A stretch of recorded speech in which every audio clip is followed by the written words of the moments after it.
शाश्वत पद यदि मिलता है तो अनायास मिल गया समझ। शाश्वत पद यदि मिलता है तो अनायास मिल गया समझ।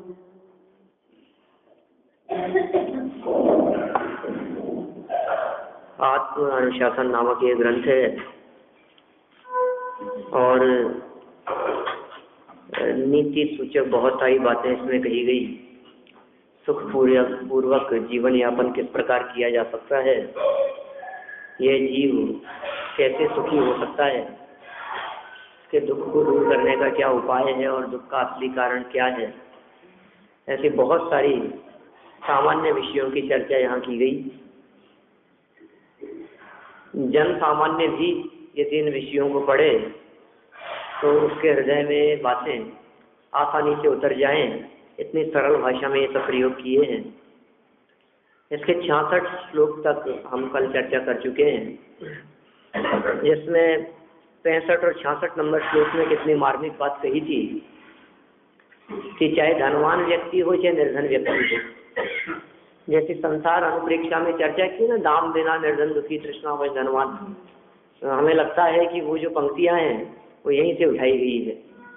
निर्धन जन धन बिना दुखी और तृष्णा से दुखमय धनवान, सभी भोगते कष्ट मात्र मुनिराज भोगते सुख की खान।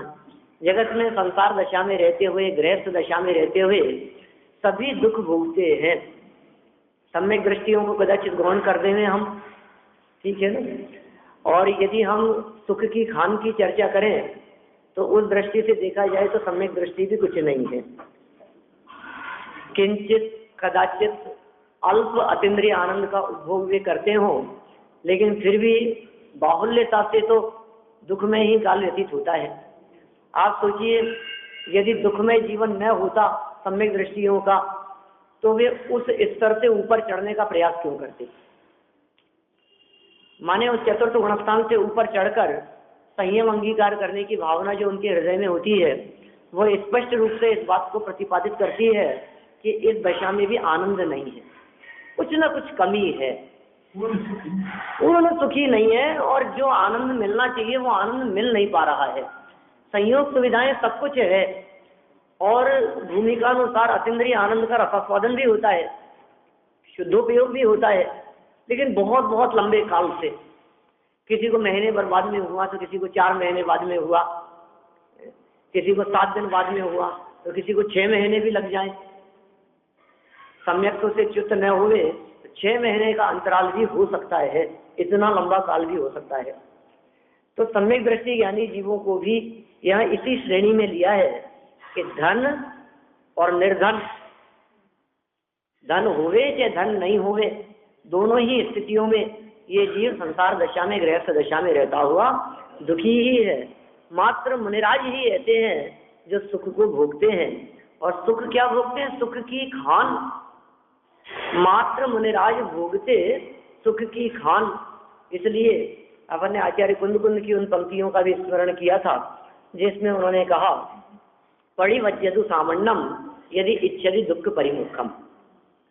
प्रवचन सार 200 या 201 नंबर की गाथा है, और आचार्य कुंद स्वामी ने स्पष्ट शब्दों में कह दिया कि हे जीव, यदि तू दुखों से मुक्त होना चाहता है तो सामान्य को अंगीकार कर, मुनिव्रत अंगीकार कर। कैसे होते हैं मुनिराज? मुनिराजों का क्या स्वरूप है? क्योंकि मुनिराजों की चर्चा सुनते ही, मुनिराज या मुनि अवस्था अंगीकार करने का नाम सुनते ही हमारे को घबराहट होने लगती है। अभी यदि इतना कह देना बाबू जी की कोट उतारना है तो ही ठंड लगने लगती है अपने को कि अभी इस ठंड में, और कहें कि साहब नग्न दिगंबर हो जाना है तो क्या स्थिति होगी, सोचो आप।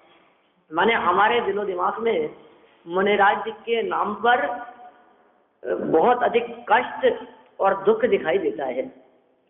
लेकिन गुणभद्राचार्य यहाँ कहना चाहते हैं कि मुनि भूमि का कष्ट सहने का नाम नहीं है, मुनि भूमि का परेशानियों का नाम नहीं है, आनंद रूप दशा है, अपार आनंद है, अद्भुत आनंद है। विलक्षण आनंद है। जगत के जीव जिस प्रकार के आनंद की कल्पना भी न कर सकते हो, वैसे आनंद का उपभोग सर्व परिग्रह के त्यागी दिगंबर मुनिराज किया करते हैं। प्रति समय करते हैं, क्षण क्षण में करते हैं। प्रति समय तो नहीं कह सकते अपन, लेकिन क्षण क्षण में। तो यहाँ ये कह रहे हैं कि आप देखो कैसा स्वरूप है उनका, कुछ नहीं है उनके पास में। जगत के जीवों को लगता है अरे कैसे सर्दी भोगते होंगे, अरे साहब। और कभी कभी तो ऐसे शब्द सुनने को मिलते हैं, लोग ऐसा कह देते हैं, जो बनते हैं उन्हीं को पता लगता है। साहब आप क्या जानो, करके देखो तो पता लगे। 2 बाल उखाड़ो तो पता लगे कितनी तकलीफ होती है। केश रोज करना आसान काम थोड़ी ना। अरे भैया, उन्हें कष्ट नहीं लगता, उन्हें तकलीफ नहीं लगती। बाहर में जिनके तन पे न तार और अंदर में जिनके आनंद अपार अपार आनंद जिनके अंदर में है, अंतर सुखरस घटाघटी, ऐसे शब्दों का प्रयोग तो नारकी जीवों के बारे में कर दिया दौलत राम जी ने। सम्यक दृष्टि नारकी जीव भी बाहर में तकलीफ भोगते हुए दिखाई देने पर भी अंदर में सुख का उपभोग करते हैं। तो मुनिराजों की दशा तो बहुत ऊपर चली गई है, अंदर में निरंतर अतीन्द्रिय आनंद रस में डुबकी लगाते हैं। ऐसे महामुनिराजों का स्वरूप है। ऐसे मुनिराजों के गुणों की प्रशंसा करने के लिए ये आगामी श्लोक देते हैं। उन मुनिराज के जीवन में किस प्रकार के गुण दिखाई देते हैं। आजकल तो कोई मुनि भी ठीक है। वही मैं कह रहा हूँ, ऐसे वचन कई लोगों से सुनने को मिलते हैं अपने को। अरे साहब आसान थोड़ी ने, करके देखो, हमारी हम ही जानते हैं, हम ही भोग रहे हैं। माने उनके उन वचनों में कितनी वेदना है वो झलक रही है। जो खुशी मिलनी चाहिए वो खुशी नहीं है, बल्कि दुख महसूस हो रहा है। कष्ट पाने के लिए मुनिव्रत अंगीकार नहीं किया। न उपसर्गों में कष्ट है, न परिचय सहन करने में कष्ट है। उपसर्ग और परिचय जीवन में आते जरूर हैं, लेकिन वे कष्ट के हेतु नहीं बनते, क्योंकि उनसे भिन्न अपने आप को मुनिराज अनुभव करते हैं। जो देह से भिन्न अपने आप को अनुभव करते हो, उन्हें उपसर्ग और परिचय विचलित करने में समर्थ नहीं हो सकते। तन से जिसका एक के नहीं हो, बोलो, शरीर से जिसको एक में एकपना नहीं है, तन के प्रति जिसकी तन्मयता नहीं है, देह के प्रति अपनापन नहीं है, तो जितने उपसर्ग और परिचय दिखाई दे रहे हैं सबके सब देह पर हो रहे हैं। सर्दी गर्मी भूख प्यास शीत उष्ण धनुष मचक नागने आरती स्त्री चर्या निषद्य शैया क्रोश वध याचना लाभ रूप तृण स्पर्श वल सत्कार सब कुछ जितने दिखाई दे रहे हैं सब शरीर के ऊपर है, सारे के सारे परिचय। फिर मनुष्य देव कृत जो उपसर्ग दिखाई दे रहे हैं वे सारे के सारे उपसर्ग शरीर पर है। अब शरीर से ही संबंध टूट गया, शरीर की तरफ ही जिनका लक्ष्य नहीं है, देह की तरफ ही जिनका उपयोग नहीं है, अब उन्हें उपसर्ग और परिचय कैसे तकलीफकारी हो सकते हैं। आनंद का उपभोग करते हैं। कैसे हैं उनके गुण, उन गुणों की प्रशंसा करने के लिए अरे 2 श्लोक दिए हैं यहाँ। अब मुनियों के गुणों की प्रशंसा आगामी 2 छंदों में करते हैं। 67 और 68 शिखरणी और हरिणी छंद है।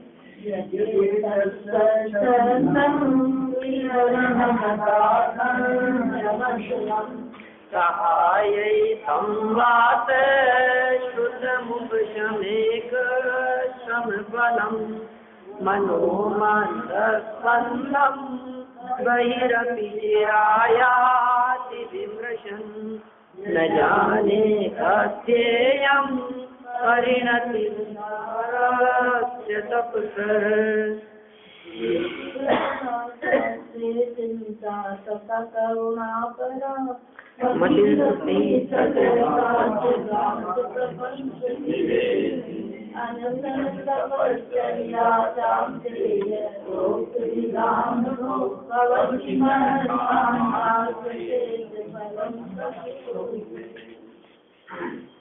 स्वतंत्र करते विहार अरुदीन भाव से रहित अशन मुनि जन के संग भास करे अरुपाध्याय श्रम फल उपशम। निज स्वरूप से कभी बहिर्मुख होते सब मीमांस कवचि नहीं जाने हम मुनिवर की है इस उदार सबकी परिणति। शुद्ध चिंतन और जीवों की उत्कृष्ट दया वैराग्य महान। एकांत प्रपंच नाश करती जिनकी मति सूर्य समान। अंत समय शास्त्रों के विविध अनुषद पूर्वक सजते दे। है महान सब फल यह परिणति अल्प तपों से नहीं मिले। ये कितने सुंदर मुनिराजों के जीवन और उनके उत्कृष्ट आचरण का वर्णन कर दिया है। हो स्वतंत्र करते विहार, स्वतंत्र स्वाधीन विचरण करते हैं, कहीं पराधीनता नहीं है, पराधीनता का काम नहीं है, क्योंकि किसी के अधीन नहीं है, किसी से किसी प्रकार की कोई लाग लपेट नहीं है। जब जितना रुकने का मन किया, विकल्प हुआ, रुक गए, विकल्प टूट गया रुकने का, उठ करके विहार करने लगे। कितना चलना, कब रुक जाना, कहाँ ठहरना, स्वतंत्र विचरण करने वाले हैं। कैसी स्वाधीनता है। कल भी हमने कुछ इस तरह की 66 नंबर के श्लोक के आधार पर चर्चा की थी कि पराधीन सुख से भी श्रेष्ठ है स्वाधीनता। पराधीनता में रंच मात्र सुख नहीं है। हम जितने प्रकार के सुख की कल्पना करते हैं, उस सुख में स्वाधीनता का लेश मात्र भी नहीं है, इसलिए वो सुख का हेतु नहीं हो सकता है। जिसकी भी हम कल्पना करते हो, हमें यदि गाड़ी में सुख लगता है तो हमारा सुख गाड़ी के अधीन हो गया, पराधीन हो गया ना। हमें यदि पत्नी पुत्रादिक में सुख लगता है तो हमारा सुख उनके अधीन हो गया। हमारे को यदि किसी के सहयोग में, किसी के उपकार में कोई व्यक्ति हमारा भला कर दे, कोई हमारा सहयोग करे, कोई हमारे लिए शरणभूत है, उससे हमारे को सुख मिलेगा, तो समझ लीजिए आप हमारा सुख उनके अधीन हो गया। और यहाँ स्पष्ट कह रहे हैं कि पराधीनता में रंच मात्र भी सुख नहीं है। मुनिराज स्वाधीन विचरण करते हैं, स्वतंत्र विचरण करते हैं, इसलिए मुनिराजों के समान दूसरा कोई सुखी नहीं है। पराधीन स्वप्ने सुख नहीं, पराधीनता में स्वप्न मात्र में भी सुख नहीं है। तो जो अत्यंत स्वाधीन हो, अरे देह की भी पराधीनता नहीं है, इंद्रियों की पराधीनता नहीं है, बाह्य जगत की पराधीनता नहीं है, कर्मों की पराधीनता नहीं है, और उदय की पराधीनता नहीं है। उदय कैसा भी हो, हम उसके अधीन नहीं होते। देखो, हम तो संयोगों के पराधीन है, घर गृहस्थी के पराधीन है, इंद्रियों के पराधीन है, इंद्रिय विषयों के पराधीन है। कभी चक्षु इंद्रिय हावी हो जाती है, तो कभी रसना इंद्रिय हावी हो जाती है, कभी स्पर्शन आदि इंद्रियां हावी हो जाती है हमारे ऊपर, और हम उनके अधीन हो जाते हैं, इंद्रियों का दास बना फिरता है। इसलिए मुनिराज उसके अधीन नहीं है। फिर चलो कोई बात नहीं, इससे भी अंदर चल करके बात करें तो देह के अधीन है। कभी ऐसी बात करते हैं हम, अरे हाँ क्या करें, मंदिर तो आना चाहते हैं लेकिन घुटनों में दर्द इतना रहता है, क्या करें, इतना कमर दर्द रहता है कि इतनी देर बैठ नहीं सकते हैं। तो हमें शरीर की अधीनता लगती है, शरीर के पराधीन हो गए, और कुछ नहीं तो इतना ही कह देते हैं कि क्या करें साहब, उदय खराब चल रहा है, उदय के अधीन है, क्या करें, हमारे हाथ में कुछ नहीं है, जैसा उदय होगा वैसा फल भोगना पड़ेगा। हम कितनों के अधीन है, निरंतर पराधीनता का उपभोग करते हैं। कर्म का उदय ऐसा है, मैं क्या करूं, अब भोगना ही पड़ेगा। अब भोजन नहीं मिला, कर्म का उदय है, अब भुगतो इसको, अब कोई बात नहीं, रोज होकर के नहीं ही शांत भाव से ही, लेकिन भोग तो रहे हैं, अधीन तो है कर्म के। मुनिराजों को ऐसी कर्म की पराधीनता भी नहीं है। बाह्य पराधीनता तो मुनिराज के जीवन में है ही नहीं। कर्म के उदयकृत पराधीनता भी मुनिराज के जीवन में नहीं है। कर्म के उदय के काल में बाह्य कितनी भी प्रतिकूलताएं मिले, लेकिन उस प्रतिकूलता का अनुभव वे मुनिराज नहीं किया करते।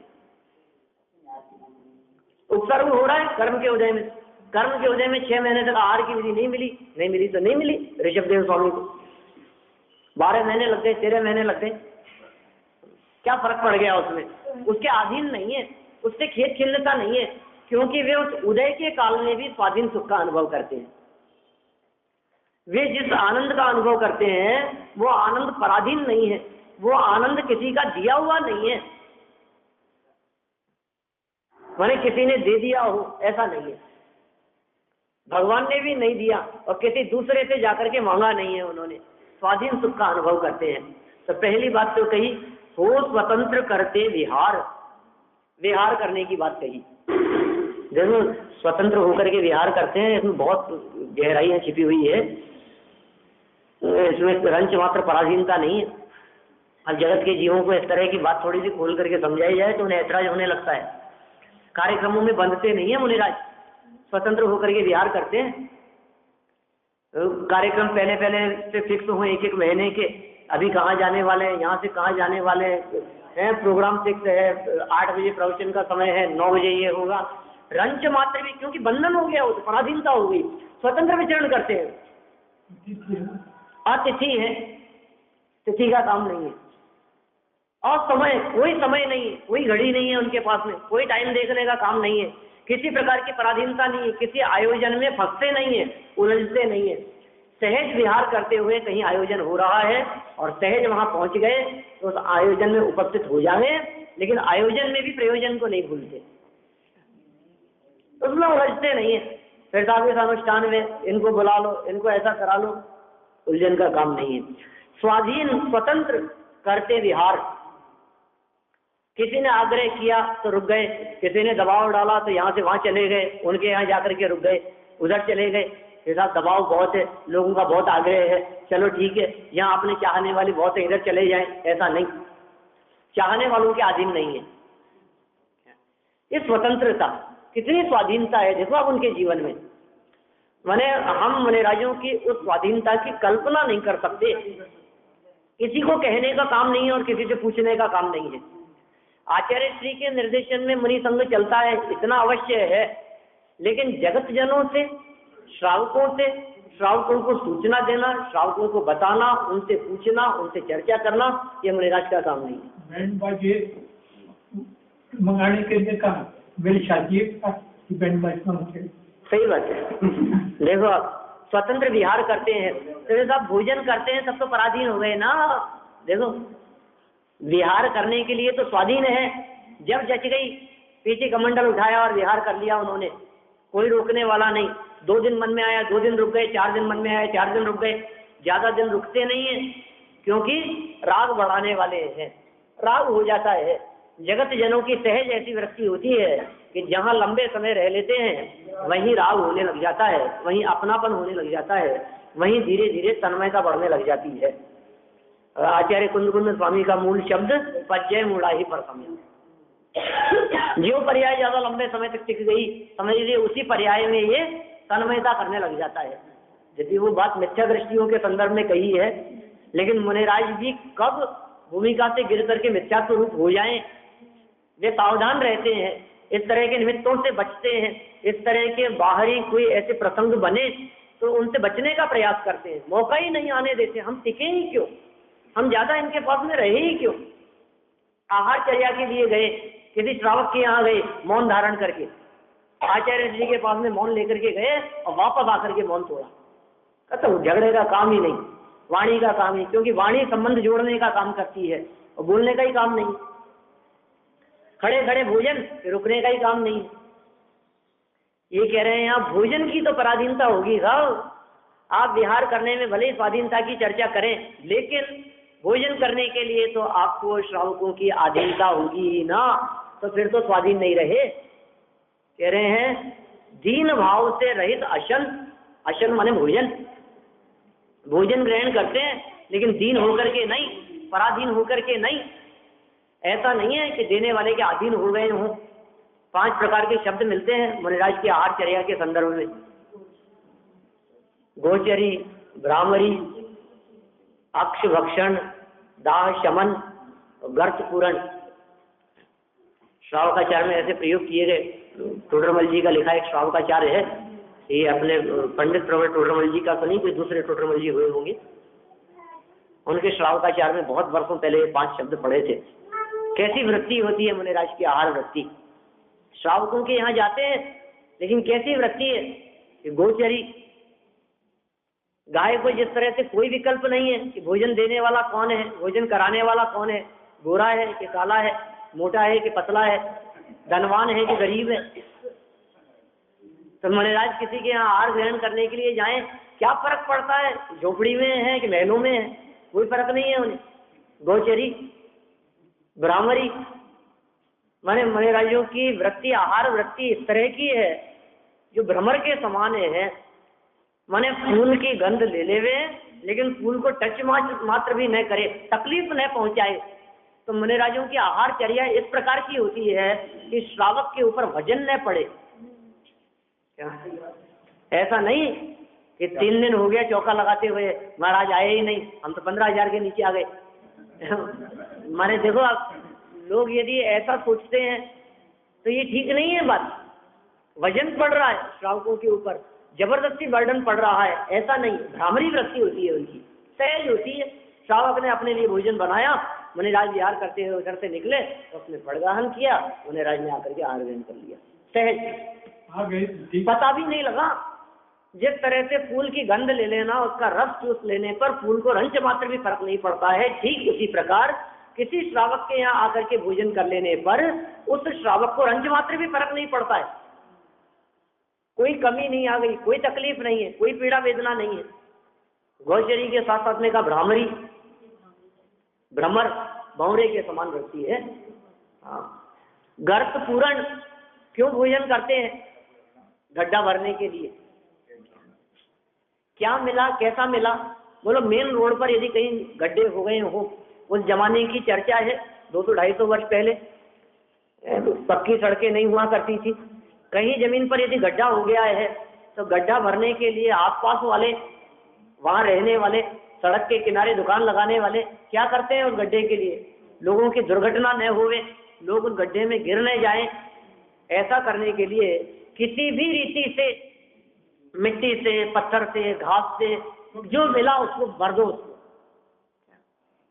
कोई अच्छी चीज, खराब चीज, कोई विकल्प नहीं है इस तरह का।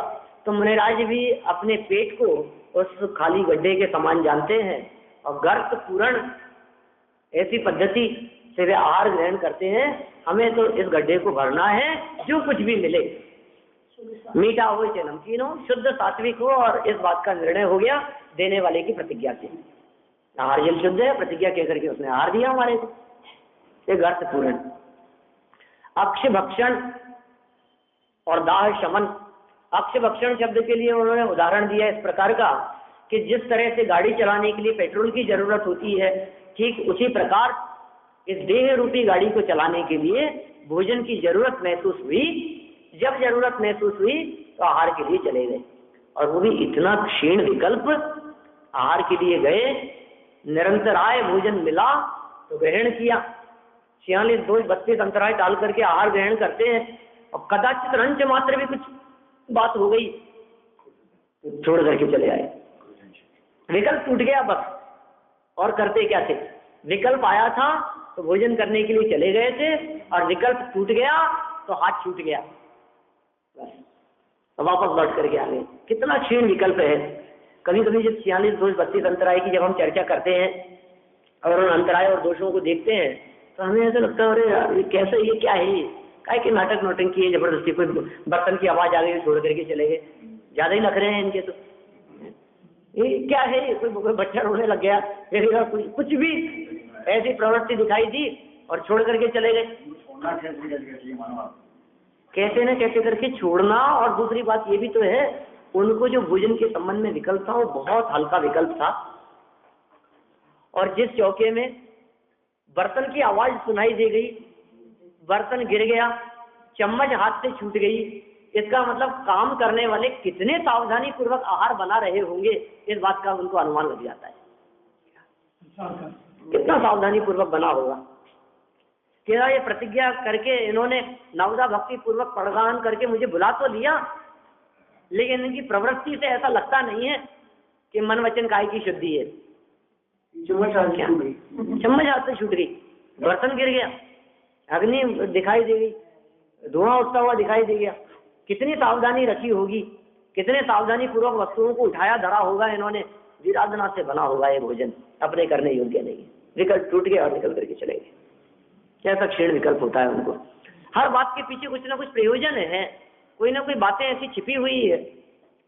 ये क्या फर्क पड़ गया साहब, थोड़ा सा कुछ आ गया तो छोड़ दो उसको, ठीक है। नहीं नहीं भाई साहब, आपका इसका मतलब ये है कि आप देख नहीं पा रहे हैं, आपने सावधानी नहीं रखी है, ठीक है ना, वो शुद्धता का ख्याल नहीं रखा है। ये बात पकड़ में आ गई उनके, चल दिए तो विकल्प को तोड़ करके। ऐसा सहज जीवन होता है मुनिराजों का। और अंतिम कौन सा रह गया? अक्ष भक्षण हो गया, दाह शमन, बस जठराग्नि के शमन के लिए।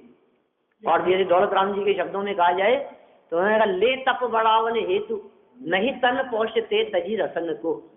ले तप बढ़ावन हेतु, क्यों आ रहे हो आप आहार लेने के लिए? ये तप बढ़ाने के लिए।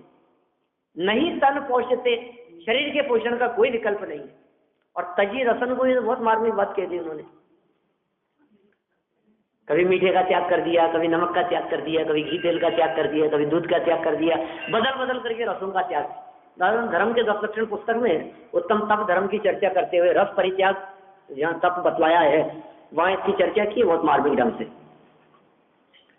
कोई व्यक्ति ऐसा नहीं है, कभी तो नमक छोड़ देते हो, कभी मीठा छोड़ देते हो, ये क्या चक्कर है?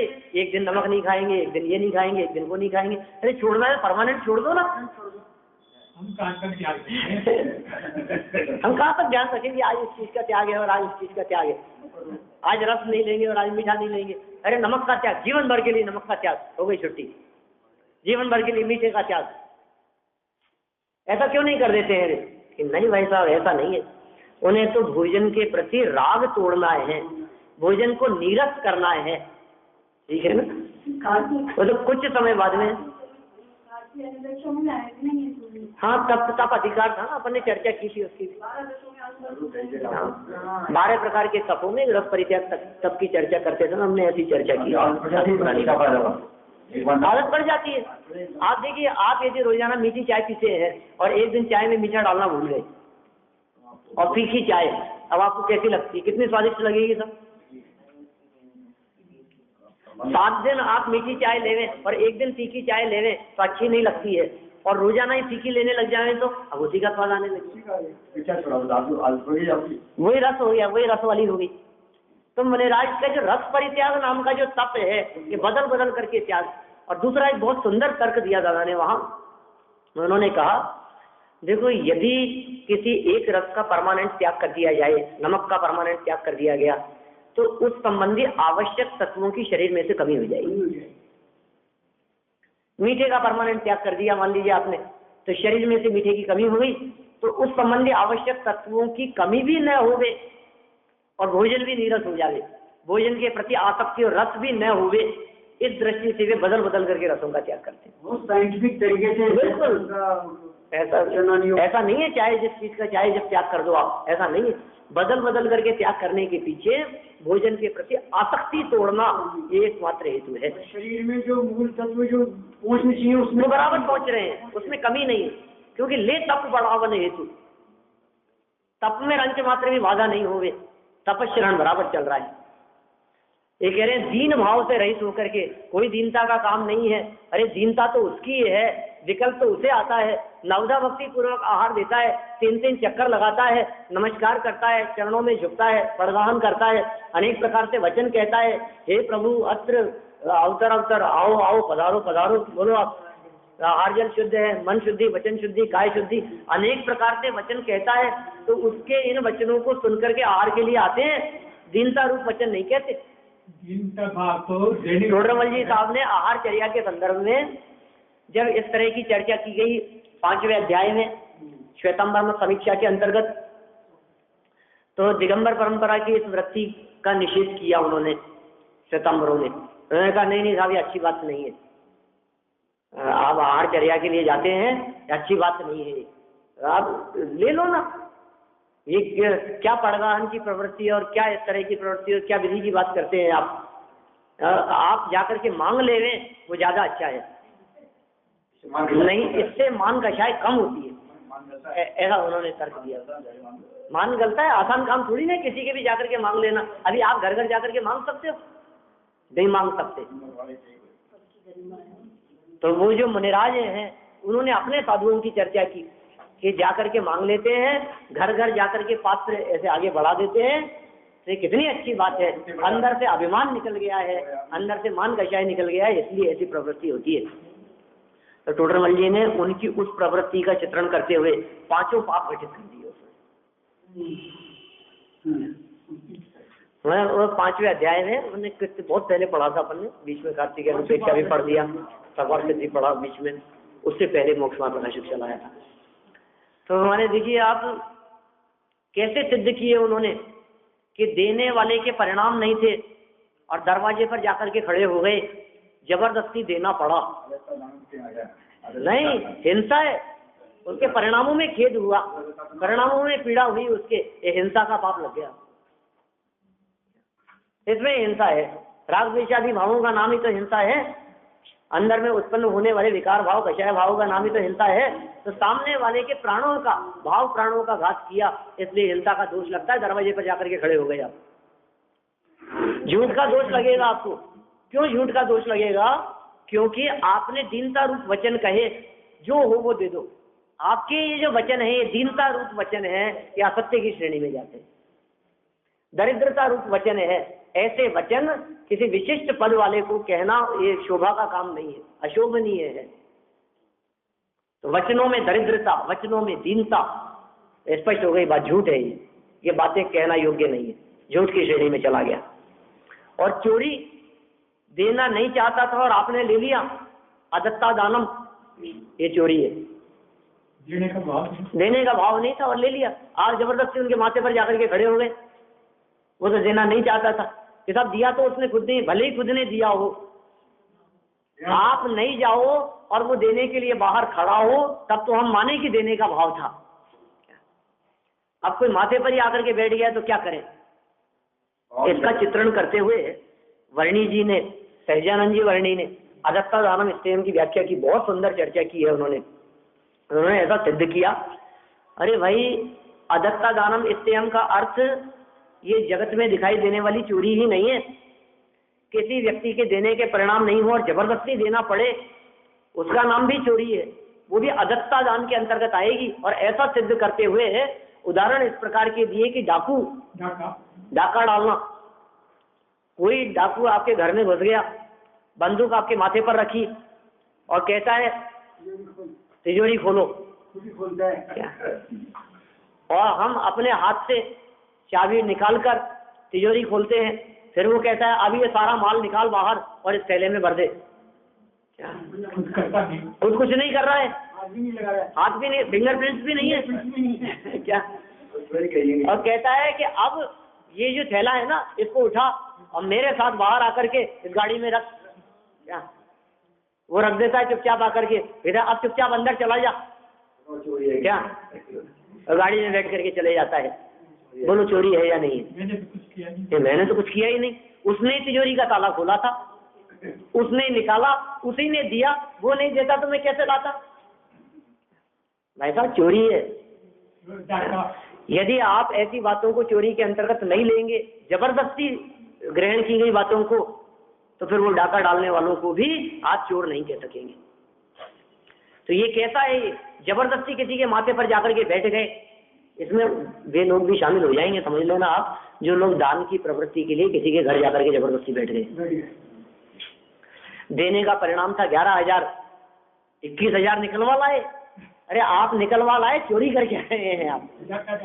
तो देने का परिणाम नहीं था भाई। सहज उदारता से, सहज दान देने के परिणामों से प्रसन्नता पूर्वक यदि कोई व्यक्ति दान देना चाहता है, विधि द्रव्य दात्र पात्र विशेषात तद विशेष दान की जो चर्चा उमा स्वामी आचार्य ने की है, कैसी विशेषताओं की चर्चा की, उदारता रूप परिणाम से दिया गया तो दान है, और उसके परिणाम नहीं थे। नहीं, इतना तो देना ही पड़ेगा। और उसका देने का परिणाम था 11,000, लिख लिए तुम्हारे को 21,000, बस कुछ नहीं, हम कुछ नहीं जानते। अरे साहब मैं नहीं दे पाऊंगा, मेरी व्यवस्था नहीं है अभी स्थिति टाइट चल, नहीं कुछ नहीं, अब क्या करे बेचारा।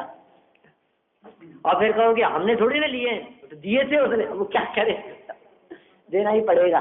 चोरी है तो ये नहीं चलेगा। ये 5 आदमियों को साथ ले आए, सब पंचों को ले आए, जबरदस्ती मेंटल प्रेशर पड़ता है, क्या करें? अपने मान के लिए, सम्मान के लिए समाज के सब लोग इकट्ठे होकर के आ गए, एक साथ घेरा बना करके आ गए और कह देना ही पड़ेगा, कुछ कह भी नहीं सकते। ये सब चोरी है। इसी प्रकार आपके साधु हाथ में पात्र लेकर के किसी के दरवाजे पर पहुंच गए, पता नहीं भोजन की क्या व्यवस्था थी, कितना भोजन था, शाम के भोजन की व्यवस्था थी या नहीं थी, भोजन बना था कि नहीं बना था, बड़ी मुश्किल से। तो ये सब चोरी के अंतर्गत आ गया।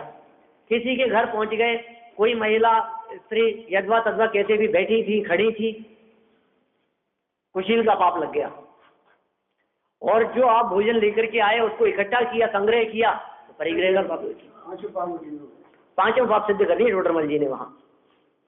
ये कह रहे हैं ऐसी प्रवृत्ति मुनिराजों की नहीं है, हमारे मुनिराजों की स्वाधीन स्वतंत्र विचरण करते हैं और दीन भाव से रहित अशन, भोजन ग्रहण करते समय रंच मात्र भी उनके परिणामों में दीनता नहीं है।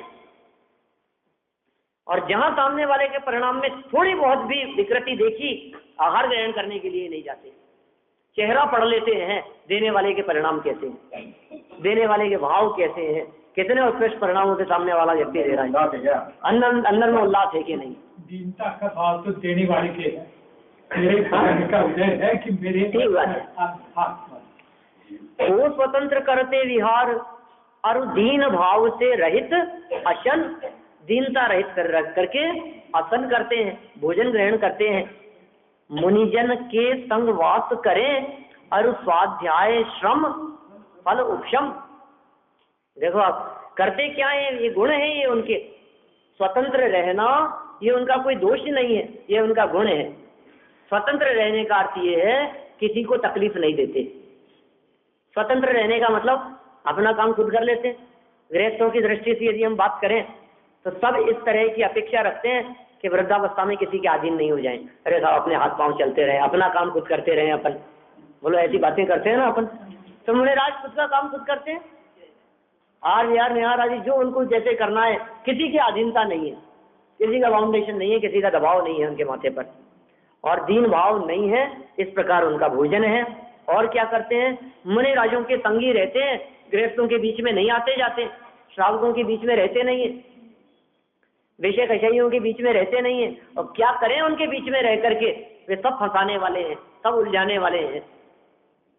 जगत जन जंगल में रहते हैं तो चौपाया तन को खाएगा, लेकिन श्रावकों के बीच में आते हैं तो ये दो पाया, ये मन को खाता है, ये उपयोग को खाता है। तन की सुरक्षा की अपेक्षा मन को सुरक्षित रखना, उपयोग को सुरक्षित रखना, वो ज्यादा महत्वपूर्ण है उनके लिए। इसलिए तन की सुरक्षा का विकल्प न करते हुए मन और उपयोग की सुरक्षा को मद्देनजर रखते हुए वे श्रावकों के बीच में कम से कम काल व्यतीत करते हैं और मुनिराजों के बीच में ही, साधु संत तपस्वियों के बीच में ही अपना काल वे व्यतीत करते हैं। या मुनिजन के संग वास करें, मुनिराजों के साथ में ही निवास करते हैं, ये साथ में रहते हैं, संग में रहते हैं। देखिए इस पंचम काल में जब इस ग्रंथ की रचना हुई तो कई आचार्यों ने तो श्रावकाचार्य में वर्णन करते हुए ऐसा भी लिखा है कि वर्तमान समय में एकल विहारी होना योग्य नहीं है। इसलिए भी शायद यहाँ गुणभद्राचार्य देव मुनिराजों के गुणों की चर्चा करते हुए संग में वास करने की बात करते हैं। अकेले हुए और परिणामों में विकृति आएगी तो कौन संभालेगा, कौन समझाएगा? स्वच्छंद भी हो सकते हैं, इसलिए यहाँ संग की चर्चा की है। मुनिजन के संग वास करें और स्वाध्याय श्रम, परिश्रम क्या करते हैं, स्वाध्याय साथ में रह करके क्या करते हैं कि तत्व चर्चा, समझना समझाना, पढ़ना पढ़ाना, बस यही चलता रहता है। चिंतन मनन करना, अभ्यास करना। स्वाध्याय श्रम फल, इसका फल क्या है? इसका फल है उपशम, शांत भाव से, ये उसका फल है। ये साहब कितनी तकलीफ भोगते होंगे, अरे साहब किसी से बातचीत ही नहीं, रहते हैं वहीं जंगलों में ही, श्रावकों के बीच में आते ही नहीं है, कोई चर्चा, कोई न्यूज नहीं। हम तो जब तक न्यूज़पेपर नहीं पढ़े तब तक हमारे तो मन नहीं लगता है, कैसे मन लगता होगा? यही फल है उनका, शांत रहते हैं, क्षण क्षण में अंतर्मुख हो सिद्धों से बातें करते हैं। ये सारी चर्चाएं नीचे और की है, नीचे और दो पंक्तियां हैं, देखिए सरल कर देते हैं अपन, कल इनकी विस्तार से चर्चा करेंगे, आज का समय हो गया वैसे अपना। निज स्वरूप से कभी बहिर्मुख, अपने स्वरूप से कभी तो बहिर्मुख, कभी कभी होते हैं ना, हमेशा नहीं। कभी बाहर निकल गए, ऐसा थोड़ी ना कि अंदर ही रहेंगे। बहिर्मुख हो जाएं तब भी मंद प्रवृत्ति करते हैं। नहीं जाने, हम नहीं जानते, आचार्य देव स्वयं कह रहे हैं, हम नहीं जानते कि मुनिराजों की यह जो वृत्ति है ये किस उदार तप की परिणति है, अंदर में किस प्रकार का कैसा तपश्चरण है, ये कैसी वृत्ति है, कैसी स्वाधीन वृत्ति है कैसा उपयोग बाहर में आया तो भी मंद प्रवृत्ति है, कोई तीव्र विकल्प नहीं है, न भोजन का विकल्प है, न चर्चा का विकल्प है, न विहार करने का विकल्प है। कैसे विकल्प शांत हो गए हैं उनके, किस प्रकार शांत रह करके अंतर में अतीन्द्रिय आनंद रस का उपभोग किया करते हैं। ये मुनिराजों की परिणति, ये उदार परिणति, ये उदार तप कुछ अलग प्रकार का है, कुछ विलक्षण प्रकार का है। इस तरह का मुनिराजों का परम उत्कृष्ट जीवन होता है। इस तरह ये 67 नंबर के श्लोक में थोड़ी बहुत बात कही है। इस चर्चा की विस्तार से बात अपन कल करेंगे। आज का अपना समय। मैं ज्ञानानंद स्वभावी हूँ, मैं ज्ञानानंद स्वभावी, मैं हूँ अपने में स्वयं पूर्ण पर की, मुझमें कुछ गान नहीं। मैं अर्श अरूपी स्पर्शी पर से कुछ भी संबंध नहीं। मैं रंग रास से भिन्न से भी मैं भिन्न निराला हूँ। मैं हूँ अखंड चैतन्य भिन्न निज रस में रमने वाला हूँ। मैं ही मेरा करता मुझ में बढ़ता कुछ काम नहीं। मैं मुझ में रहने वाला हूँ, पर मेरा विश्राम नहीं। मैं शुद्ध बुद्ध अविरुद्ध पर परिणति से अप्रभावी हूँ। आत्मानुभूति से प्राप्त तत्व में ज्ञानानंद स्वभावी हूँ। मैं ज्ञानानंद स्वभावी हूँ, मैं ज्ञानानंद स्वभावी हूँ। विनाश देखूं ज्ञान ये प्रकाश देखूं, अब परिभाष देखूं मानुषी बखानी है। विचान देखूं बंधन विमान देखूं, विचान देखूं परम प्रमाणी है। अनुभवतार देखो जीव के जतार देखो, पावन सतार देखो पवित्र उड़वानी है। तार देखो पार के उतार देखो, दुख विस्तार देखो जिन्हवानी है।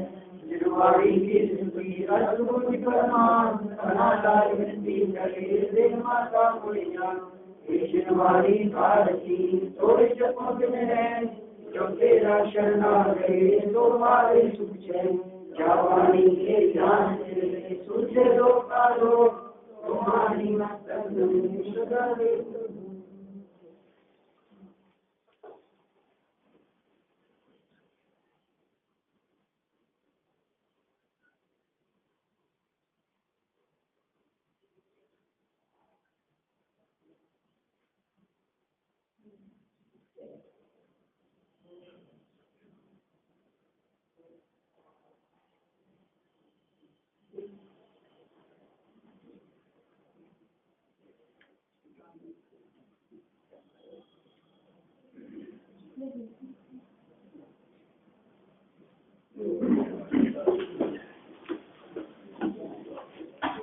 लोग शांति मानी